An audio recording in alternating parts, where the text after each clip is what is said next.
My name is Averie Monroe. I'm 22 years old, and this is not just a story, it's the unraveling of everything. I believed about love, loyalty, and blood I never imagined. I'd be caught in something like this, let alone be the one telling it publicly. But if you're watching or listening, no, this isn't fiction, it's my truth, so please like, share, and subscribe. Not just for me, but for anyone who's ever been blindsided by someone they trusted. This story is written and edited by Dark Life. Diaries, and it's going to haunt you the way it haunts me. Mother Elise Monroe was everything I wanted to become. She was elegant, fiercely intelligent, ran her own interior design business in Boston, and still somehow had the energy to support me through college applications, heartbreaks, and anxiety spirals. Growing up, I didn't have a dad. Mom always said he left when I was a baby, and honestly, I never cared much. Elise was enough. But things changed the summer I turned 22. I was home from NYU for a few months before grad school, helping her redecorate a coastal villa she was working on for a wealthy client. That's when he entered our lives, or so I thought. His name was Marcus Steele, a 38-year-old real estate developer with perfect stubble, a confident smile, and a voice that made your spine vibrate. The first time I met him, he shook my hand, looked into my eyes for maybe 1 second too long, and said, "You must be Averie. Your mom told me a lot about you." I smiled. Awkward. I didn't like how that sentence made my stomach flutter. This was Mom's boyfriend, right? Her project. They worked long hours at the villa together. He'd show up for planning meetings and linger long after they'd ended some nights. She'd come home with wine on her breath and lipstick-smudged eyes sparkling like she was 15 again. I was happy for her, genuinely. My mother had been alone for so long. She deserved to feel desired, adored, but that joy started to chip away. The day Marcus stopped by our house while she was out, I was in sweatpants, hair up, mascara smudged from a late-night Netflix binge. Thought I'd drop this off, he said, holding out a forgotten folder of design sketches. Elise left these. At the sight, I thanked him, and he didn't leave. He leaned on the kitchen counter, casually asking about my classes, my thesis, my art. I felt flattered, a little confused, maybe flustered, but I chalked it up to his charm. He was charismatic with everyone, right? Only it didn't stop there. Over the next few weeks, Marcus found reasons to see me when Mom was at home. Once he brought pastries from a local cafe, just because. Another time he said he had an extra ticket to a photography exhibit downtown and asked if I wanted to go. I declined politely, but the way he smiled when I said no, it wasn't disappointment. It was a challenge. A dare. I began noticing things, how he looked at me when my mom wasn't watching, how his texts started to include emojis, how once during a villa walkthrough he brushed past me a little too close, his hand grazing mine like it was an accident. It wasn't I started keeping my distance, but Mom, she was falling harder. I think Marcus might be the one, she said one night, wine drunk and glowing. I haven't felt this way since before you were born. I forced a smile, stomach twisting. Because I hadn't told her Marcus had kissed me once, quick, shocking, on the cheek, then near my lips. It happened so fast I wasn't sure if it was real until I saw the look in his eyes, that hunger, that knowing. He didn't apologize, just winked and left. I should have told my mother, then I should have screamed, but how do you tell the woman who raised you that the man she loves might be a predator? Or worse, that some ugly part of you is starting to wonder if you're attracted to him too. The worst came later, and it wasn't a kiss. It was a letter, a handwritten note I found tucked in a book he accidentally left in my room because, yes, by now he'd been upstairs. It read, "I didn't know desire could split across generations. But here we are, say the word, and she never know. I didn't sleep that night. I didn't speak to either of them the next day, and then something shattered that none of us could take back because someone else saw the note, and it wasn't me who showed it to my mom. It was my best friend. The letter sat in my drawer for 2 days, folded tight like a paper bomb. I was too scared to detonate. Every time I passed it, I flinched like its mere presence could set the whole house on fire. I wanted to tell Mom. I rehearsed it in my head. He kissed me. He left a letter. He's playing us both. But the words wouldn't come, and maybe deep down I didn't want to hurt her. Or maybe, if I'm being fully honest, part of me still liked the attention, that sick, buried part that wondered if I was the one he really wanted. I hated myself for it, so I told the only person I trusted, my best friend Jade. We'd been inseparable since high school. Jade had seen me through breakups, meltdowns, my freshman year depression spiral. So I showed her the note and the text. I told her about the kiss. I confessed everything. She was quiet for a long time, then said, "Averie, this isn't just toxic. This is dangerous. You have to tell your mom now." I nodded, but I didn't. The next day, Mom was glowing again, talking about how Marcus had mentioned a weekend. Jade, Dee don't know when she told her. I don't know how she said it, But that night I came home and found my mother standing in the kitchen, her eyes rimmed red, the letter in her hand. She didn't yell, she didn't cry, she just said, "Sit," and in that moment I felt 5 years old again, small, helpless, like I'd done something unforgivable. Why didn't you tell me? She asked, her voice cracked like glass. You let me fall in love with someone who was grooming my daughter. I opened my mouth to speak, but no sound came out. She held up the note like it was evidence in a murder trial. Did he touch you? She asked. I nodded. Once he kissed me, it wasn't... Wasn't what? She snapped. Your fault? Or mine? That stung more than anything. You're blaming me? I asked. No, she said. I'm blaming myself for letting him into our lives. For being so lonely that I didn't see it coming. Her voice dropped. I trusted you, and... You didn't trust me back. I wanted to scream. I did. But I didn't because she was right. I protected myself first. I let her loaf. Fallout came quick. She confronted Marcus that same night outside the villa in public. Jade and I followed her there like two terrified shadows from a distance. We saw her throw the letter at his chest, watched him read it slowly, then shrug like it was a misunderstanding. She misread everything. We heard him say, "You're the one I love." My mom didn't slap him. She didn't scream. She laughed. This guttural, exhausted laugh that I'll never forget. You didn't love either of us, she said. You loved the attention. You loved being the center of our universe, but you're not a star, Marcus. You're a black hole and we're done orbiting you.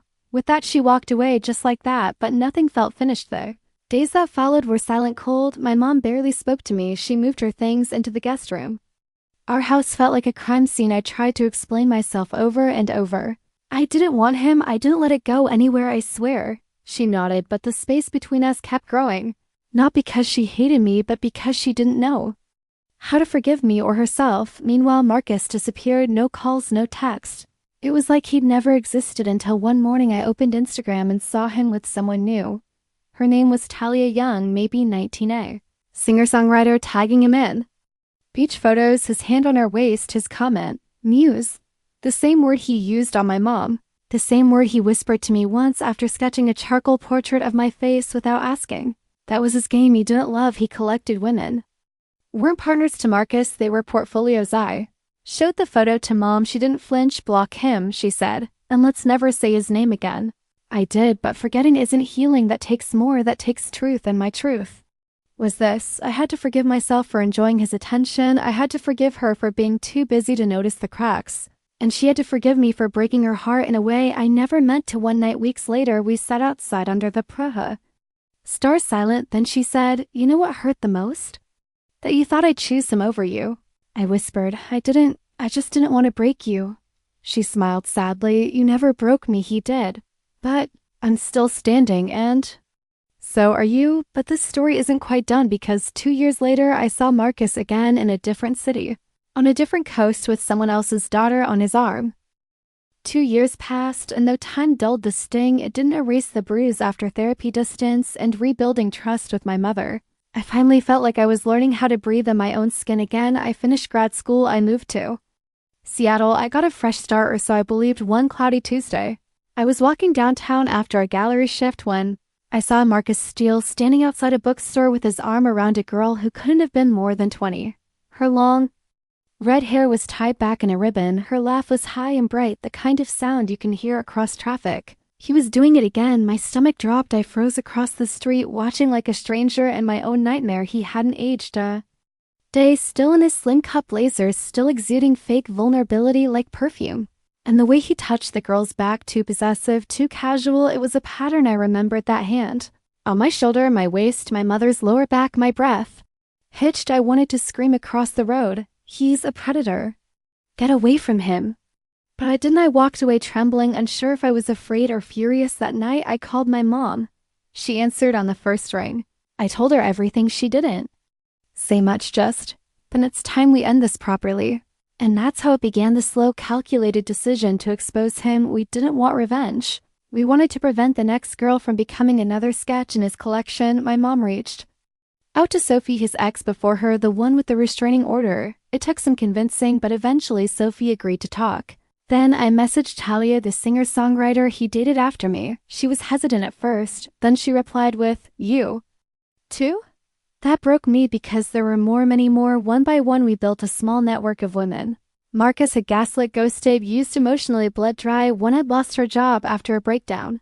Another had a child she thought was his until a paternity test proved otherwise. They all told the same story. He mirrored them. He became what they needed. He made them believe they were soulmates. Then once they were isolated, he flipped. Cold, detached, dismissive, ghosted, and always moved on within weeks. He never stayed alone. He never took blame. He disappeared like a virus changing hosts. The pattern was disturbing. But what disturbed me more was that for a second, just a second, I'd wanted to be the one he stayed for, Mom, and I agreed. We'd create a space online for these women to speak, an anonymous blog titled The Collector. I wrote the first post, my story from the beginning to the day I saw him again. We didn't name him publicly, not at first, we just shared the experiences. Then came Sophie's story, Talia's a fourth woman, a fifth. By the sixth post, readers were messaging us with their own suspicions. Is this Marcus Steele? Because I dated him, and this is exactly what he did to me. The messages kept coming, the comments exploded, women comparing notes, dates, timelines. One even accused him of using fake names on dating apps. He told me his name was Jared. Another, he said he was a travel photographer. That's when we realized it was bigger than. We thought he wasn't just manipulating women emotionally, he was creating entire personas. Whole false identities, different names, different careers, same pattern. And most of them were young, just turned 18, kind of young. Suddenly, this wasn't just a heartbreak story. This was a pattern of predatory behavior. We collected everything: screenshots, emails, audio recordings. One girl sent a voice memo he left at 2 a.m. whispering about her angel skin and how he'd keep her safe forever. It made my skin crawl. Then came the media attention. A small online magazine picked up our blog and ran an expose titled, The Man Who Collects Women, 12 Anonymous Stories. One familiar name. That's when Marcus surfaced again. He messaged me. Just one line. I never touched you. No apology, no denial, just a legal out. My fingers shook as I typed back. Not physically, but you invaded everything else. Then came the cease and desist letters. Then the veiled threats. This is defamation. He said, I'll sue. But we were ready, and for the first time I didn't feel scared. I felt powerful. Because we weren't alone. The truth was no longer just mine.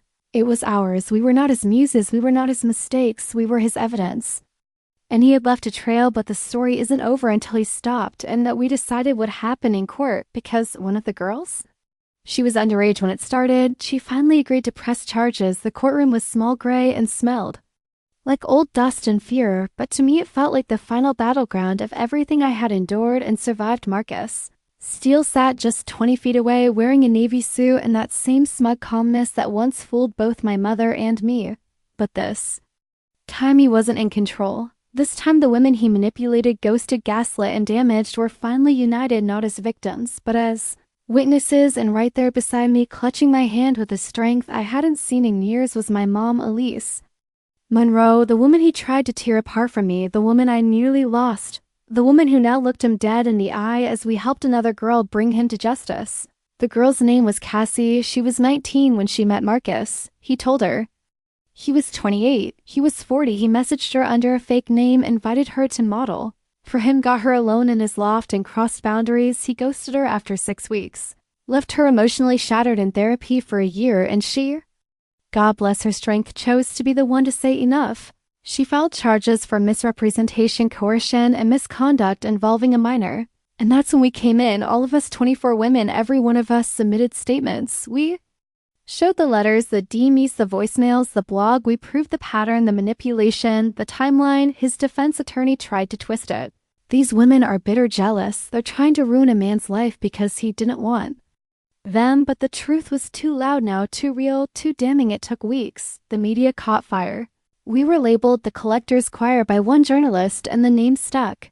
A podcast interviewed me and Mom together. We told our full story.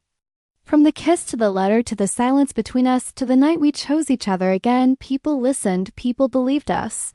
And slowly the world turned against Marcus Steele. The moment the verdict came in guilty on 3 counts, my breath returned to me. It was like I had been underwater for 2 years and finally surfaced. He wouldn't serve decades, but he would serve time. And most importantly, his mask was gone, his network was gone, the women he was grooming next, safe now in me. I finally felt clean again, not perfect, not whole, but clean. I walked out of that courtroom with my mom, sunlight streaking through the clouds above, and for the first time I said aloud, we did it. He doesn't get to define me anymore. She nodded. Tears running silently. He never did, baby, he just made you forget who you already were. Months passed. The blog remains active not as a place of vengeance, but of healing. Women still write in. Some with stories of Marcus, others with different names, different faces, same scars. We read every word, we reply, we listen. That's what this story gave me a voice. 1. I once thought I lost when a man twice my age kissed me in a hallway and made me feel like I owed him something I never did. None of us did. He took pieces, but we took them back, one truth at a time, one blog post at a time, one courtroom win at a time. Today, I teach art therapy to survivors. My mother travels lectures about emotional abuse. Jade runs the blog full-time. Now we're different women, better scarred, yes, but not shattered, just wiser. If you're reading this or listening or watching, wherever this story finds you, know this. You are not alone, you are not to blame, and you are not the one who should feel shame. This story was real, this happened to me, and I hope if it's happened to you, now you can fight back, you can heal, you can win. This story is written and edited by Dark Lifeside Diaries. If it moved you, please subscribe, like, and share, because someone out there needs to hear it too. Thanks for listening, and tell me in the comments, what would you have done in my place?